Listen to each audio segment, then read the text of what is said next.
cross-border one, since climate destruction knows no state borders. I will exemplify this using the example of migration.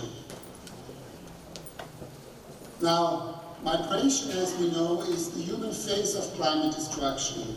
And there have been alarmist kind of projections and forecasts. The lower ones are from 150 million by 2050 to 700 million people. And there are forecasts which even talk about more than 1,000 million billion people by 2050. And it's like earthquakes, but also the effects of climate change. Now, the major claim in most studies and most of what we know is that the size of migration flows is correlated, is connected to ecological non-sustainability, to problems such as water scarcity, soil erosion, pollution. And the scientific consensus is that climate has been very sensitive to atmospheric CO2 rise, carbon dioxide rise.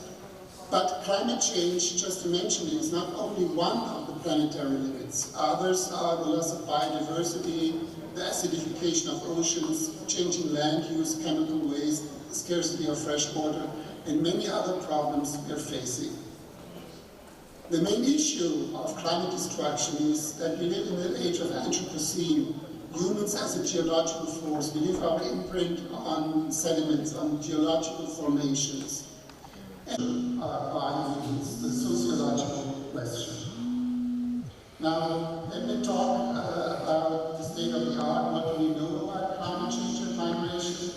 I will then move to three perspectives in developing climate change and migration as a sociological question, and then talk about what social scientists like sociologists can contribute to the public sphere, to public policies. For example, the consequences of the earthquake in Syria and Turkey, the horrific event, that many people have to stay put, they cannot leave. So this is even much more of a major problem than climate migration. Another fact we know is that slow onset climate events, like sea water level rise, droughts for example, are more likely to induce migration than rapid onset changes. Rapid onset changes, for example, cyclones, hurricanes, and so on. Now, it does not immediately often lead to climate change to trigger civil conflicts in affected areas, inland and non-inland areas, which bring droughts and rain. And in Africa, in the future. Now, what are the perspectives on climate change and migration? The first perspective, which was prevalent in the 1980s and 1990s, was that climate change leads to security threats, security of land, of water, for example, and that there are then violence and armed conflicts. And that leads to migration. And migration, if it goes beyond borders, leads to the perception of overloading receiving regions. So it's a vicious circle.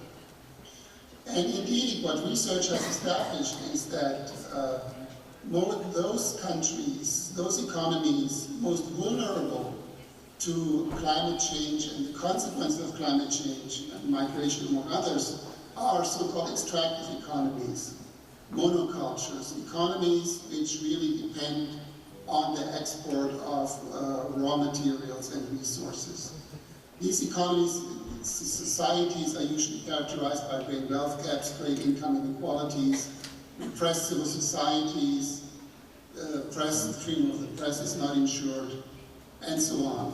So in this perspective, the perspective of climate change causing direct effects, migrants are mainly seen as victims. But in the perspective as of 2000,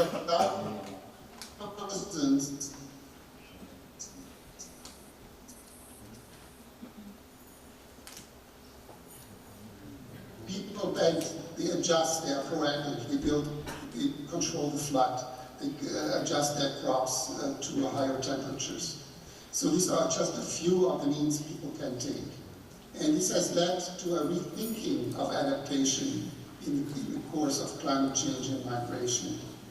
Namely, resilience now is a very, very important term.